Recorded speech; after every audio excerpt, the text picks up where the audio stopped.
Étienne, merci d'être là à nouveau. Si je craignais pas de dégrader ton CV, je dirais que tu es membre du Cercle des économistes, notamment pour piloter depuis quelques éditions maintenant le concours dont vous êtes lauréate et lauréat. Donc si vous êtes là, c'est à cause d'Étienne. Si vous n'êtes pas là et que si vous nous suivez à distance en vidéo, c'est à cause d'Étienne, également de quelques camarades qui sont membres du jury et qui pourraient lever la main, se désigner. Voilà. Certains ont oublié qu'ils étaient membres du jury, donc n'hésitez pas à les interpeller. On est là pour échanger avec vous ensuite. Donc Étienne Klein, vous le savez, est physicien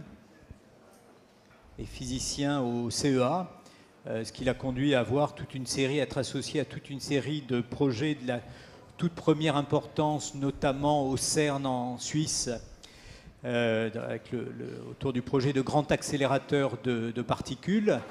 Mais vous connaissez plus probablement Étienne Klein au travers soit de son émission sur France Culture qui peut se podcaster. Donc dans la dernière édition, tu t'interrogeais sur pourquoi la Lune, je crois. Et puis, par ailleurs, autour de toute une série de publications, je vais simplement citer les ouvrages les plus récents en indiquant au préalable que je garde un souvenir ému d'Il était cette fois la Révolution, mais qui remonte à quelques années maintenant. Donc pour les plus récents, Sauvons le progrès, dialogue avec Denis Lafay en 2017, Matière à contredire, essai de philo-physique en 2018, et Qu'est-ce que la gravité, le grand défi de la physique, donc tout récemment et chez Duno. Le thème autour duquel nous t'avons invité à réfléchir est « La science dit-elle le vrai ?», qui évidemment est une problématique très liée à la question de la confiance et du retour de la confiance qui va nous occuper pendant ces 2 journées et demie. On peut avoir une idée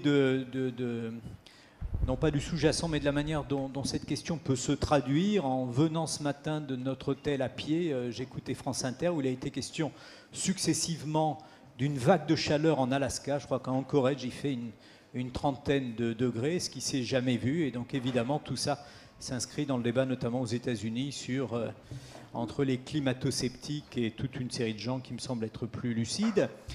Plus proche de nous, nous avons un débat en cours autour de l'homéopathie et de ses mérites et de l'effet placebo.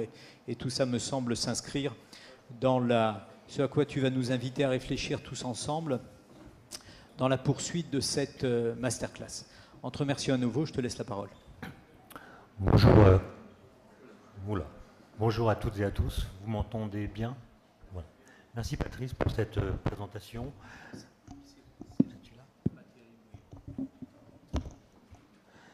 J'essaie avec celui-ci, ça marche mieux. Voilà. Bonjour à toutes et à tous. Le sujet qui m'a été proposé ressemble à un sujet de bac. La science dit-elle le vrai? Donc je vais le traiter un peu comme un sujet de bac en espérant que ce soir j'aurai ma note. Il y a d'abord une remarque à faire qui est que la science ne peut pas dire toute la vérité, tout simplement parce que la science ne parle pas de tous les sujets. Par exemple, si vous vous intéressez à des questions qui sont relatives aux valeurs, qu'est-ce que la justice, qu'est-ce que le bien, ce n'est pas dans des traités de sciences que vous trouverez une réponse satisfaisante. Ensuite, et je m'appuie là sur une remarque qui a été faite par Einstein en conclusion d'une conférence qu'il a donnée en 1939 à Princeton, où il était, comme vous le savez, installé depuis quelques années après l'arrivée d'Hitler au pouvoir. Einstein était invité à donner une conférence sur la responsabilité du scientifique. Un très beau texte qu'il a conclu de la façon suivante. Il n'existe pas de chemin qui aille de la connaissance de ce qui est, que la science nous donne, à la connaissance de ce qui doit être.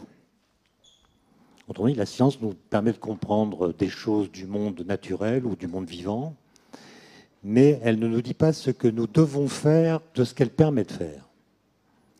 Alors évidemment, quand la science est enchâssée dans l'idée de progrès, comme elle a été pendant cette longue période qu'on appelle la modernité, on se dit ce que la science permet de faire, il faut le faire. Et puis on verra bien. Mais en tout cas, c'est elle qui est le moteur du progrès. Aujourd'hui, l'idée de progrès est sinon abandonnée, du moins délaissée, de sorte que la science n'est plus enchâssée dans une philosophie de l'histoire qui permettrait de l'appliquer sans se poser trop de questions. puisque précisément, la question de savoir ce que nous devons faire de ce que la science permet de faire est une question relative à nos valeurs. Et la valeur des valeurs, la valeur d'une valeur plutôt dépend des évaluateurs. Et donc les valeurs sont des entités qui sont moins universelles que les principes. Du coup, les discussions sur ce qu'on doit faire du nucléaire, des nanosciences, de la biologie synthétique, etc., sont des discussions qui ne convergent jamais, puisque chacun peut mettre sur la table des valeurs auxquelles il tient et qui ne sont pas celles des autres. Et donc, dans un premier temps, je vais me parler du statut de la vérité pour les scientifiques. Comme ça va? Il y a une distance optimale? Voilà. Bon. Alors, il faudrait évidemment plus que 20 minutes pour parler du statut de la vérité en science. Qu'est-ce que c'est que la vérité? Ce qui est certain, est-ce ce qui a résisté à tous les doutes? Est-ce ce dont on ne peut pas imaginer de douter? Est-ce que la vérité plane au-dessus du monde? Ou est-ce qu'elle est déposée dans les choses et dans les faits? Est-ce qu'on peut faire confiance à la science pour aller chercher la vérité?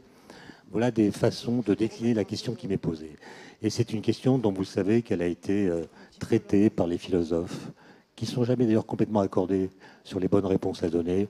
Pensons à Descartes, à Wittgenstein, à beaucoup d'autres qui ont tenté de traiter ce problème. Ce que je remarque moi en tant que chercheur, qui fréquente donc beaucoup de scientifiques, c'est que les scientifiques sont des gens qui pensent que la vérité n'est pas forcément accessible, mais qu'ils ont la possibilité, grâce à une méthode ou à des méthodes qu'on appelle scientifiques, de démasquer des contre-vérités. Démasquer des contre-vérités, c'est déjà pas mal, et ça coûte en général beaucoup d'efforts.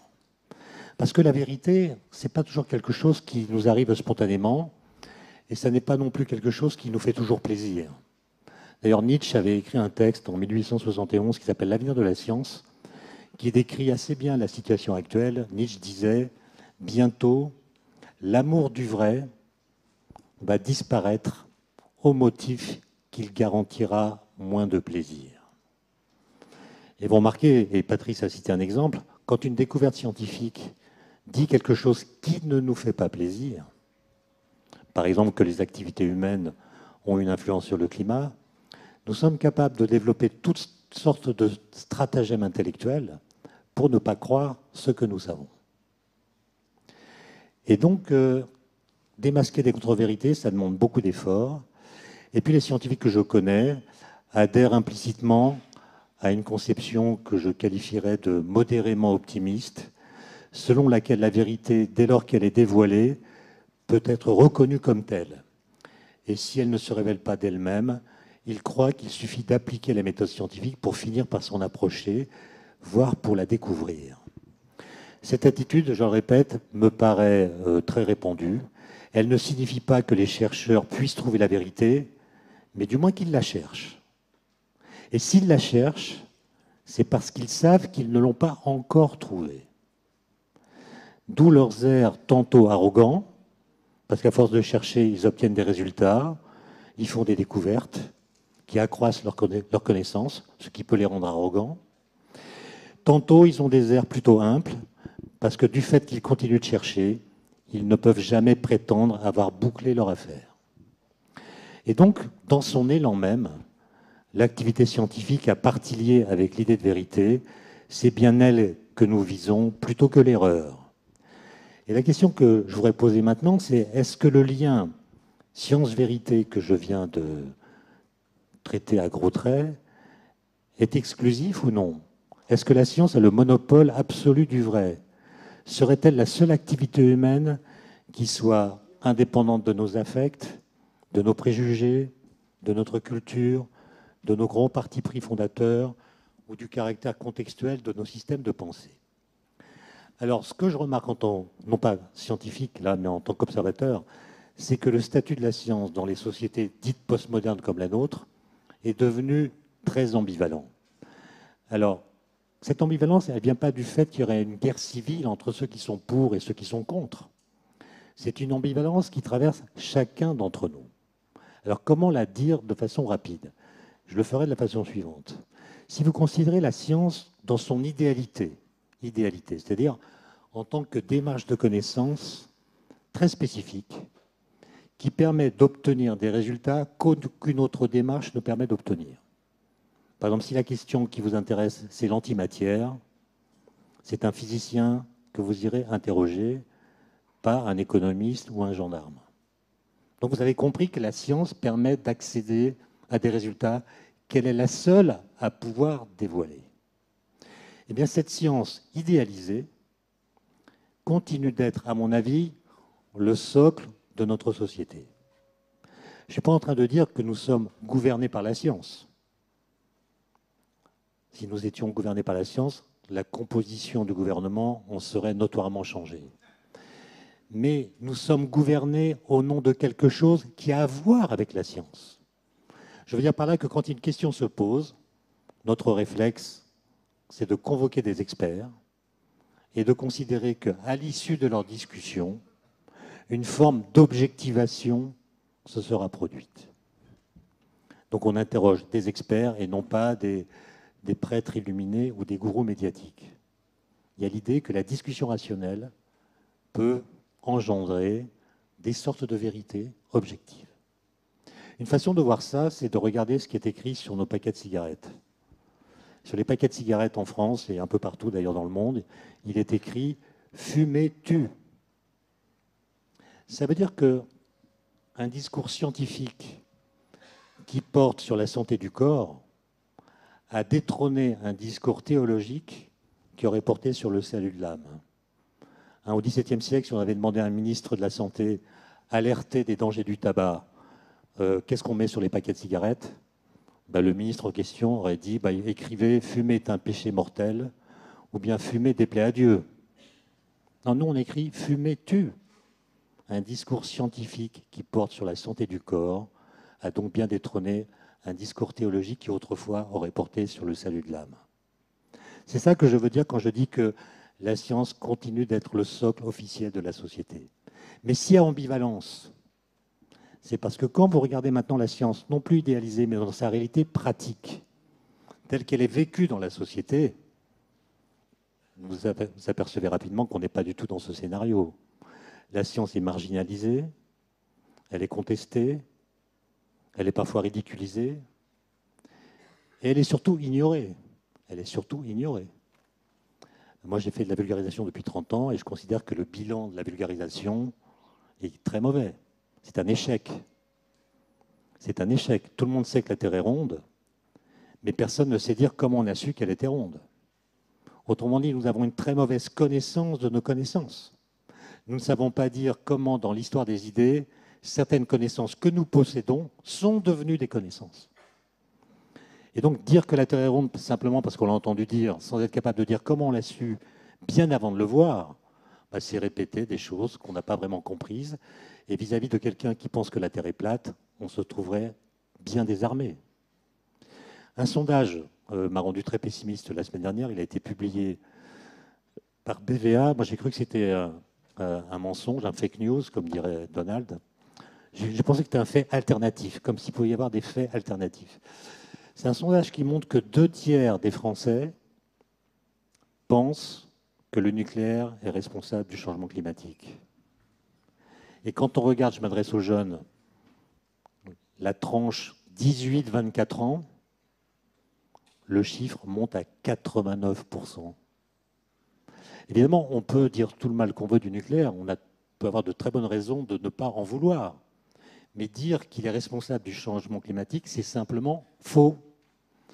Et donc la question, c'est comment une contre-vérité pareille peut-elle diffuser dans la société de façon aussi massive? Alors, je vous laisse réfléchir là-dessus, mais à propos de la vérité,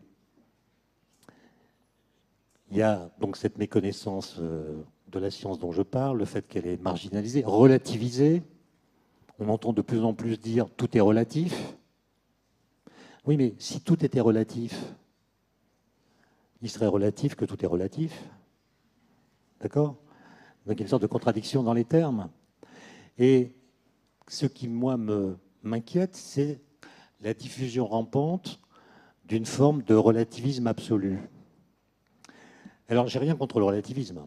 Le relativisme qui dit que finalement, la science ne naît pas hors sol, ce n'est pas une discussion entre génies à distance ou au travers des âges.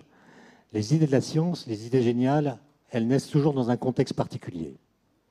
Et donc, il y a un relativisme qui explique historiquement comment certaines idées sont apparues en tel ou tel endroit, à tel ou tel moment, grâce à tel problème qui se posait et grâce à tel cerveau qui a trouvé la bonne réponse. Ça, c'est ce que j'appelle le bon relativisme.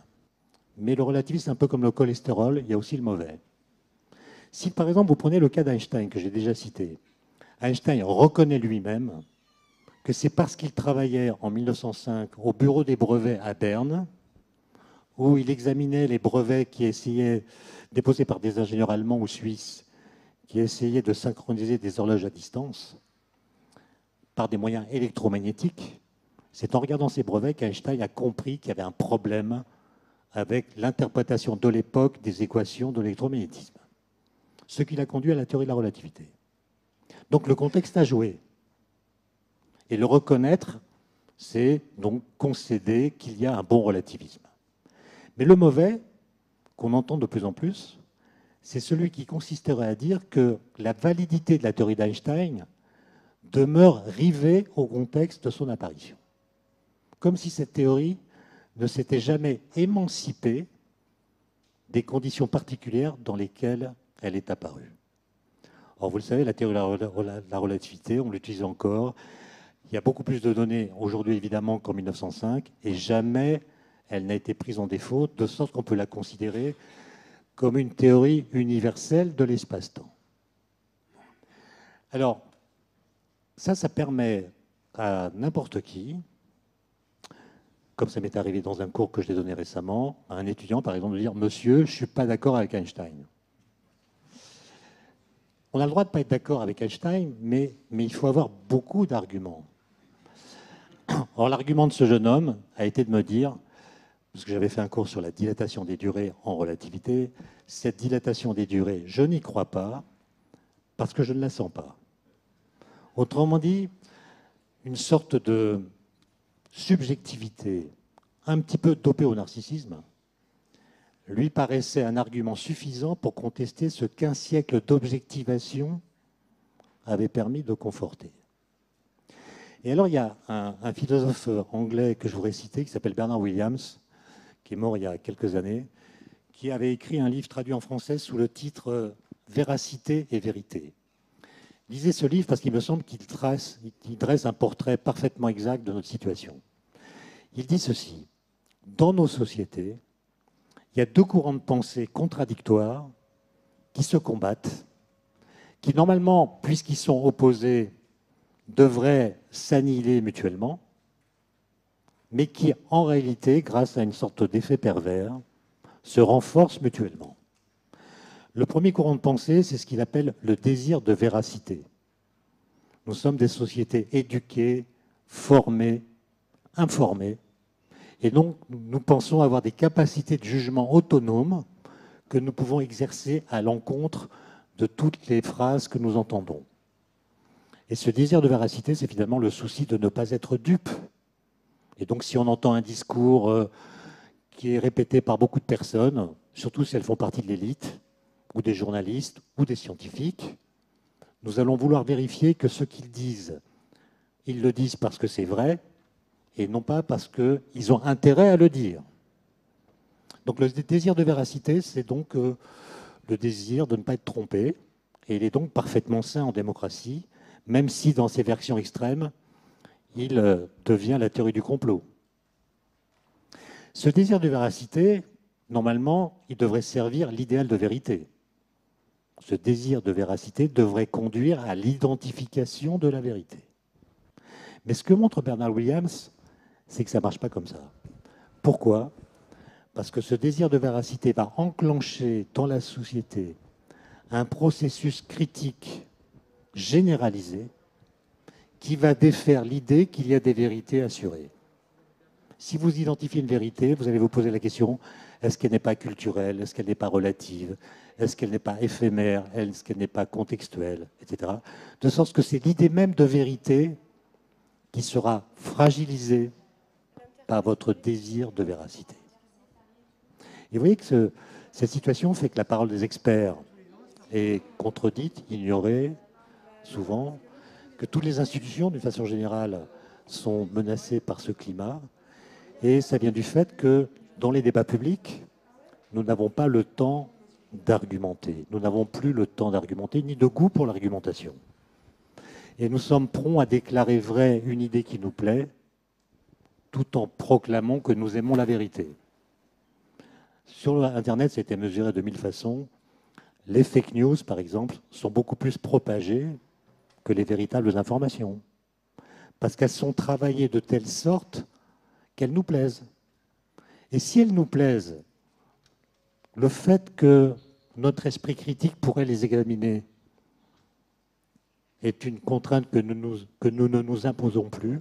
Le seuil de la critique s'affaisse et on la propage, non pas parce que nous pensons qu'elle est vraie, mais parce que nous aimerions qu'elle soit vraie, de sorte que nous la faisons connaître en attendant de voir si elle est ou non confirmée. Et ça me semble être quelque chose d'assez inhérent à la communication d'aujourd'hui. La communication d'aujourd'hui fait circuler dans les mêmes canaux des croyances, des connaissances, des opinions, des commentaires, des mensonges, des manipulations, etc. Et toutes ces choses qui ont des statuts complètement différents à l'égard de la vérité se contaminent, ont des statuts qui se contaminent. Quand une connaissance est affirmée, on se demande si ça n'est pas un peu une croyance. Quand une croyance s'exprime, on se demande si ça n'est pas une sorte de connaissance. De sorte qu'on crée une sorte d'équilibre entre ces différentes formes qui pourtant devraient être rigoureusement distinguées. Alors, pourquoi est-ce que c'est si difficile de parler de science? Je vais parler de physique parce que c'est mon métier, en faisant remarquer qu'aujourd'hui, on assiste à ce que j'appellerais un populisme scientifique, ou bien un démagogisme cognitif, je ne sais pas comment l'appeler. C'est l'idée que de plus en plus de personnes, notamment sur les réseaux sociaux, sans argumenter, disent leur opinion à propos d'à peu près tout. Et utilisent leur bon sens pour justifier ce qu'ils disent. Or, la science, je parle de la physique moderne, celle qui est née avec Galilée, est une science qui s'est construite contre le sens commun. Et même d'une certaine façon, contre le bon sens. Je pourrais même aller encore plus loin et dire que les lois physiques, les premières qui étaient énoncées par Galilée, par exemple, sont toutes des lois qui contredisent l'observation. Par exemple, du temps de Galilée, on ne sait pas si le vide existe, on ne sait pas le faire, et d'ailleurs on pense qu'il n'existe pas dans la plupart des cas. La plupart des penseurs pensent que le vide n'existe pas. Quand on fait tomber des corps de masse différentes, on voit que les plus lourds tombent plus vite que les plus légers. Que dit Galilée? Dans le vide, tous les corps tomberaient à la même vitesse, quelle que soit leur masse. Ce qui n'est pas ce qu'on voit. Et donc vous avez une loi physique qui contredit l'observation des phénomènes qu'elle explique, et elle les explique en obligeant à une réinterprétation de ce qu'on voit, en disant, quand on fait tomber des corps, il y a la gravité qui les fait tomber tous de la même façon, mais il y a d'autres forces liées à la présence de l'air, résistance de l'air, poussée d'Archimède, qui sont responsables de la différence de vitesse constatée entre les objets lourds et les objets légers. Et Galilée a découvert cela sans faire d'expérience. Je n'ai pas le temps de raconter comment, mais s'il y a des questions, j'y répondrai. Autre exemple pour aller vite, le principe d'inertie qu'on apprend en classe de seconde. Un corps qui n'est soumis à aucune force, à un mouvement rectiligne et uniforme. C'est un des premiers principes de la mécanique, un des trois principes de la mécanique de Newton. Mais qui d'entre vous a jamais vu un mouvement inertiel? Personne. Tous les mouvements qu'on observe s'amortissent, ou bien sur curviligne. Personne n'a jamais vu un mouvement inertiel. Et là encore, on énonce une loi qui contredit l'observation, qui contredit le bon sens. Parce que le bon sens, ça consiste à dire que si une force qui s'exerce sur un corps s'annule, le mouvement du corps s'arrête. C'est ce que pensait Aristote. Pendant des siècles, on a enseigné cette loi qui était conforme aux observations. Et donc, le bon sens, le ressenti, comme disent mes étudiants, ne peut pas être un argument pour contester la science. Récemment, à Paris, il a fait 3 degrés un matin au mois de mai. Vous avez peut-être vu cette émission de télévision où 4 messieurs s'acharnent sur une jeune femme écologiste en lui disant « On nous parle de réchauffement climatique alors qu'il fait 3 degrés à Paris ce matin au mois de mai ». Le titre, c'était « Le refroidissement climatique » entre guillemets. Donc, cet argument, il fait froid au mois de mai, donc il n'y a pas de réchauffement climatique. Ça, c'est un argument éloquent, convaincant et complètement faux. D'abord, il laisse entendre que la température à Paris, c'est fondamental. Il faut mesurer la température à Paris pour connaître la température de l'atmosphère tout autour du globe. Atmosphère dont je vous rappelle qu'elle a une hauteur de 100 km. Mais non, c'est à Paris qu'il faut faire la mesure. Paris, c'est le centre du monde. Et conclure du fait qu'une température est basse à Paris, à une saison où normalement elles sont hautes, les températures, que c'est la température moyenne de l'atmosphère qui est basse, c'est aussi stupide que de dire, lorsque votre compte en banque est à découvert, que la France est en faillite. Et pourtant, c'est des raisonnements qu'on entend tous les jours. D'accord ? Et donc, si vous voulez, ma conclusion sera la suivante. Je vais m'appuyer sur 2 faits, 2 découvertes récentes de la physique. Le boson de Higgs, une particule qui a été découverte en 2012 au CERN, particule qui avait été prédite 48 ans avant par des physiciens théoriciens, en 1964.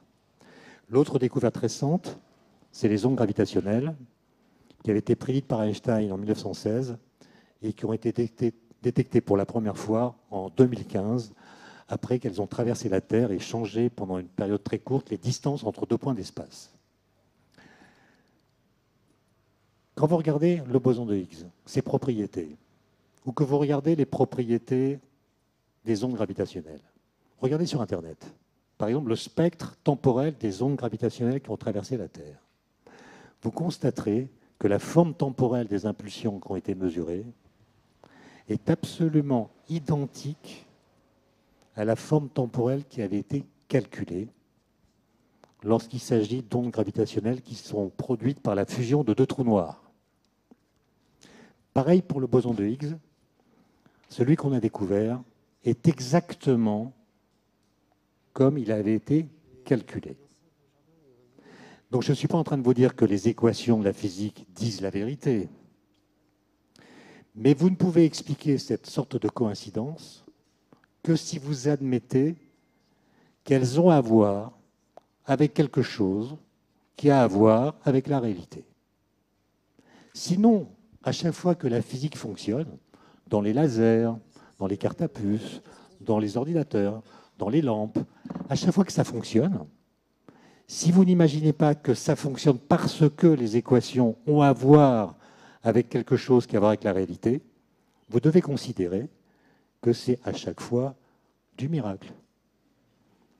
Et donc le relativisme absolu que défendent certains est en fait une théorie du miracle. Or moi je ne crois pas qu'il y ait de miracle.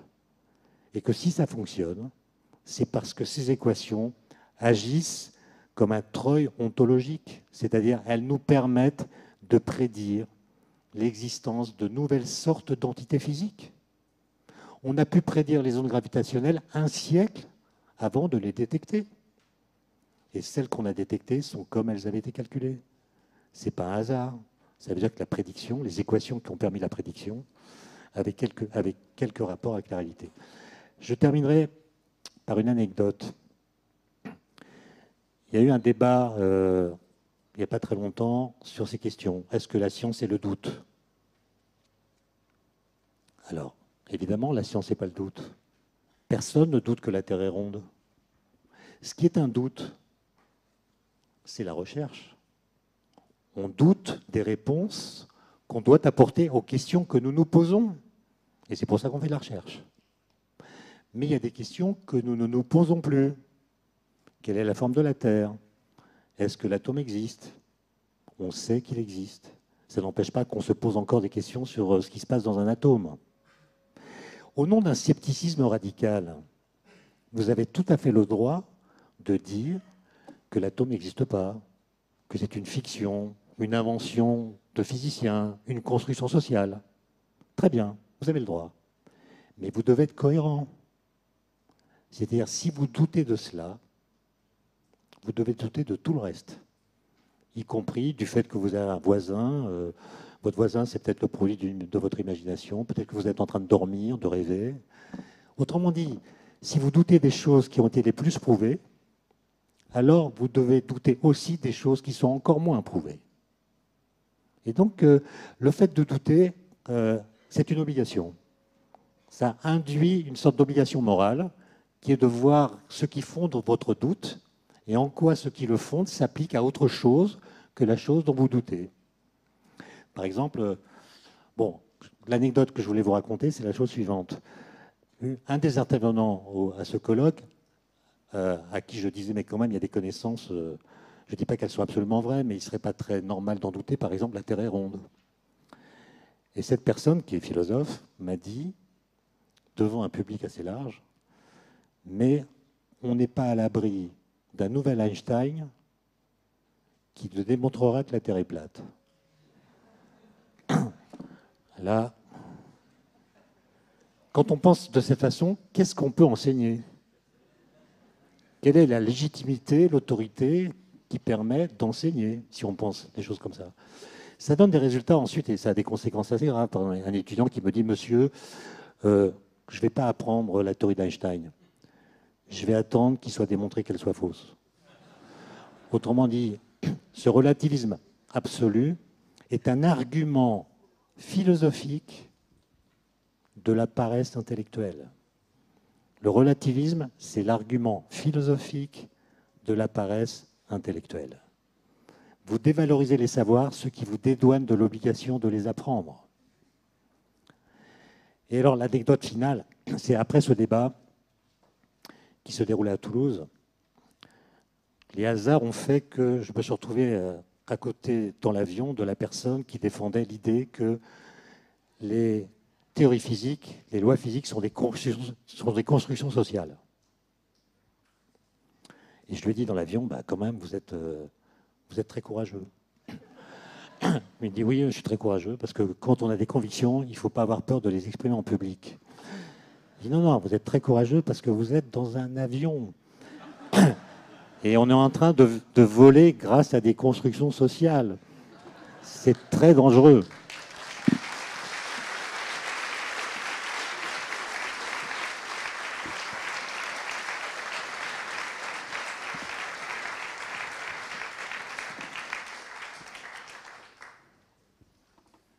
On va essayer de faire tourner un peu la parole. On a une question là-bas.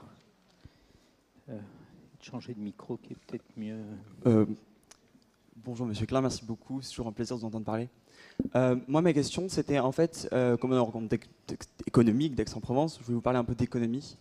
Et moi, ma question, c'est de savoir si en fait la vérité, ça peut pas être un danger aussi. Parce que en économie, justement, on a cette grande peur de l'idéologie qu'on veut absolument chasser. On veut faire de l'économie une science qui soit positive, qui refuse justement de donner cette latitude à l'interprétation en construisant des résultats un peu à la manière des sciences expérimentales, de la physique ou de la biologie.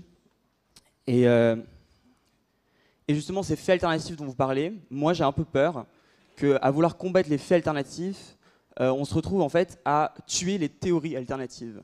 Et je pense que dans les sciences sociales, notamment en économie, j'ai un peu l'impression que tout le système qui est mis en place on construit des axiomes, on va construire des théories, on va faire des modèles, Et justement, cette idée de dire, oh, regardez, nos données vont correspondre à notre modèle, etc. J'ai un peu peur que du coup, on y perde en refusant de considérer peut-être des théories qui paraissent un peu... qu'on a un peu tué les hétérodoxies en économie, qu'on ne s'intéresse pas à la décroissance comme on devrait le faire, que le système revue scientifique, revu par les pairs, prix Nobel, etc., fait qu'en fait, on se mette dans un seul courant et qu'en fait, on pourrait bénéficier justement de théories un peu parallèles. Merci. Merci pour cette question qui est délicate, parce que moi je ne suis pas économiste, mais je vois bien que l'économie c'est une science dont l'objet est très différent des objets dont s'occupe la physique. Et donc c'est une science qui s'appuie sur des modèles qui sont beaucoup plus paramétrés que les modèles de la physique. Quand Einstein écrit ses équations de la relativité générale en 1915, dans ces équations, il n'y a que deux constantes fondamentales, la constante de la gravitation et la vitesse de la lumière, rien d'autre. Et donc, toutes les prédictions de cette théorie peuvent s'appliquer et se calculer, et s'il y a un désaccord, c'est que la théorie est fausse. En économie, l'objet d'étude est beaucoup plus complexe, et je ne peux pas imaginer qu'en économie, on puisse avoir des théories qui soient l'équivalent épistémologique des théories physiques, par le fait qu'on ne peut pas prévoir ce que les agents vont faire. On peut avoir des modèles, on peut considérer que les agents sont rationnels, tout en sachant qu'ils ne le sont pas. Et donc, on a un système beaucoup plus difficile à rendre prédictible, ce qui d'ailleurs explique notre angoisse collective vis-à-vis de l'avenir. Parce que si on ne prédit pas l'avenir, si on a du mal à se projeter dans le futur, si le futur est laissé dans une sorte de jachère intellectuelle, c'est paradoxalement parce que nous avons compris des choses. Nous avons compris que nous allons dépendre de choses qui dépendent de ce que nous allons faire. Et comme nous ne pouvons pas prévoir ce que nous allons faire, nous ne pouvons pas non plus prévoir ce qui va se passer.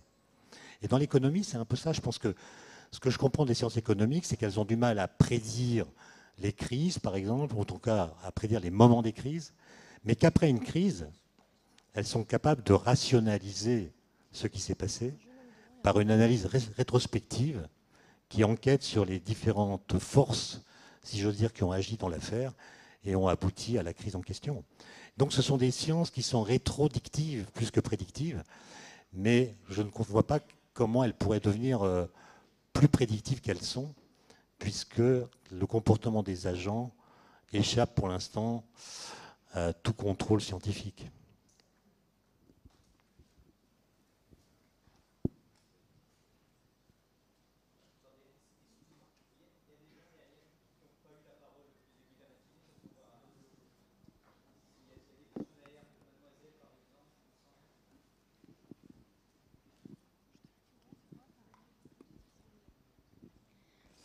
Bonjour monsieur, merci beaucoup.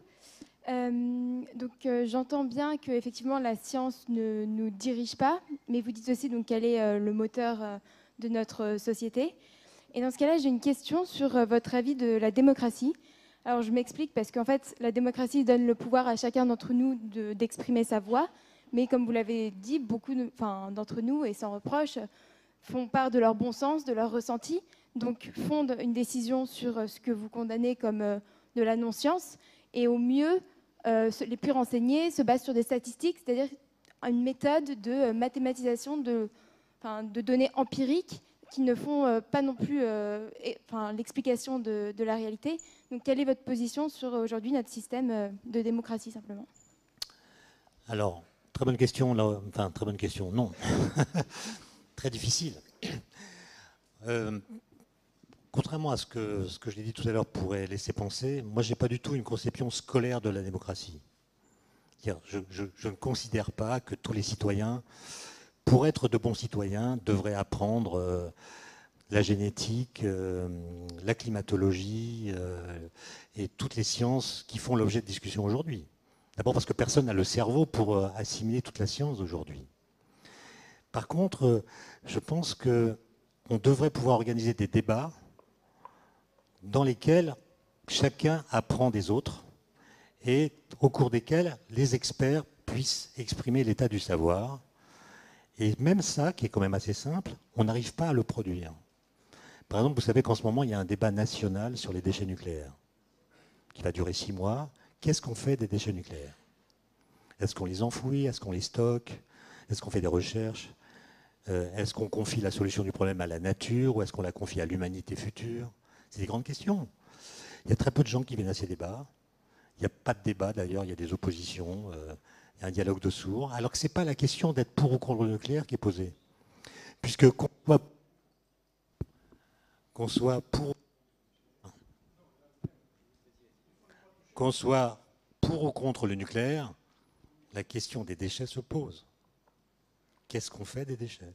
Et on voit que ça, c'est vraiment très très difficile à organiser. Ça ne marche pas. Et donc, il faut inventer des nouvelles formes. Je ne sais pas exactement lesquelles. Mais vous voyez, il y a quand même un...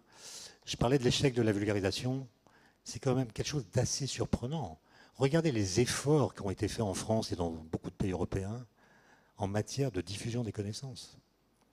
De chercheurs qui écrivent des livres, qui font des films, des documentaires, qui s'expriment dans les médias. Pour quel effet? Et donc moi je vous renvoie la question, pourquoi est-ce que la science, dans ce qu'elle nous apprend, est jugée inintéressante? Pourquoi est-ce qu'on s'estime avoir le droit de dire « ça ne me parle pas » et je peux me dédouaner de m'y intéresser? D'où vient ce confort intellectuel? D'où vient ce confort intellectuel? La science, elle a ceci d'intéressant, c'est qu'elle vous oblige à penser contre votre cerveau. Ce n'est pas une formule de moi, c'est une formule de Gaston Bachelard. Pour les raisons que j'ai dites tout à l'heure. La science, elle vous oblige à penser autrement que ce que vous pensez. Pourquoi? Parce que votre cerveau, résultat d'une longue évolution, il ne s'est pas du tout adapté au fait qu'il était programmé pour découvrir la vérité. En fait, le cerveau ne s'intéresse pas à la vérité.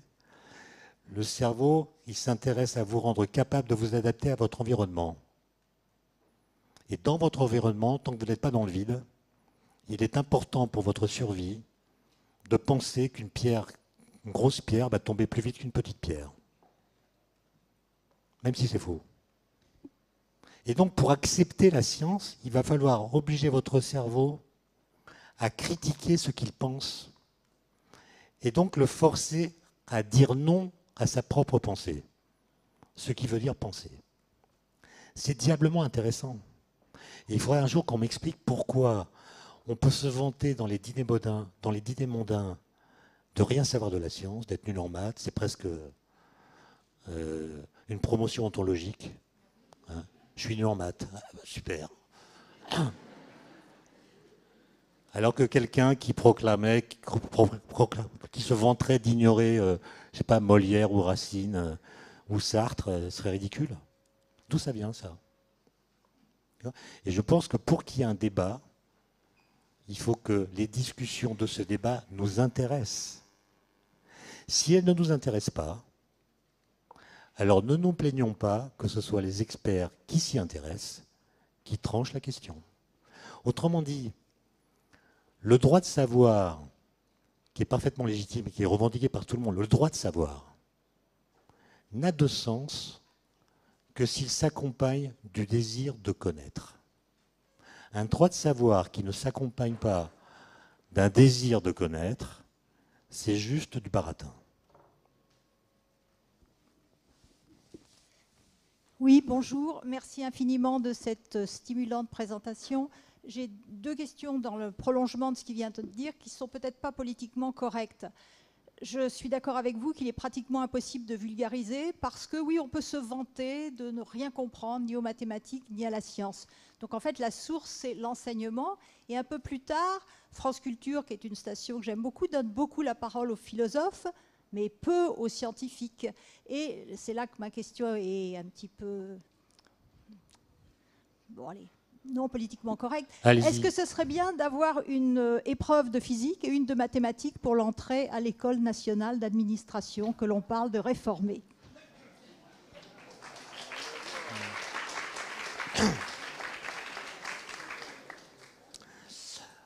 Il y a quelques années, il y avait un club de réflexion qui s'appelait le CAS, Conseil d'analyse de la société, qui était présidé par Luc Ferry. Et on avait rédigé un rapport intitulé « Les jeunes et la science ». Et une des recommandations qu'on avait écrites à la fin de ce document était non pas de donner des cours de sciences dans les écoles comme celles que vous avez citées ou d'autres, les écoles commerciales par exemple, mais d'y raconter assez précisément des histoires de découverte, pour que les gens qui sont dans ces écoles comprennent ce qu'a été, en telle ou telle occasion, la démarche scientifique, par des exemples. Et on avait même recommandé que des découvertes, de véritables histoires de découvertes soient racontées tout au long du cursus scolaire, depuis l'école primaire jusqu'aux classes supérieures. On raconte comment, dans l'histoire de l'humanité, on a su que la Terre est ronde, que la Terre tourne autour du Soleil, que la Terre, etc. Pour que, par quelques exemples, on sache faire la différence entre une connaissance et une croyance. Ça nous semble fondamental. Et puis, pour ce qui est de l'école que vous avez, sachant qu'il y a des débats, il y a des décisions à prendre sur des questions relatives à l'énergie, le nucléaire, mais pas seulement. Il y a d'autres grands sujets à propos de la génomique, etc. Et je pense que les hommes politiques qui vont devoir interférer ou participer à ces discussions devraient avoir des cours accélérés sur ces questions, des cours scientifiques. Ça me semble être la base pour pouvoir discuter. Bien, avant de te remercier d'accueillir la ministre, une question abrupte peut-être d'atterrissage. C'est très difficile de ne pas conclure au terme de ces échanges qu'on est foutu. Parce que ce que je comprends de ce que tu nous as dit, c'est que d'un côté, on a le pourquoi qui prend du temps et qui demande des démonstrations et qui s'oppose désormais au pourquoi pas, qui est une espèce d'interjection qui peut tout à fait tenir dans un tweet. Et on est à cet affrontement et je ne vois pas comment le camp du pourquoi pourrait balayer celui des pourquoi pas. Non, mais la guerre est perdue, ça c'est sûr. Mais, il y a de très jolies batailles à mener. D'accord ? C'est pas parce que la guerre est perdue qu'il ne faut pas se battre. Au contraire. C'est le sens de l'honneur. Donc moi, je me bats pour essayer de sauver l'argumentation. Mais l'argumentation, si vous voulez, c'est pas... Tout le monde argumente d'une certaine façon. Vous pouvez, avec une argumentation pourrie, démontrer des choses fausses.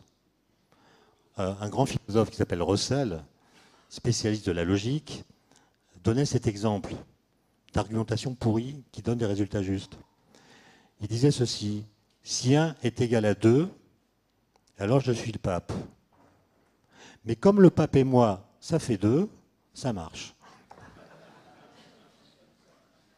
Donc pourquoi moi je suis optimiste quand même ? Enfin, pas optimiste au sens de Jean d'Ormesson. Hein.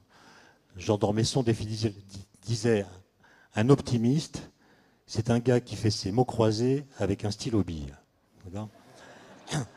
C'est pas ma définition.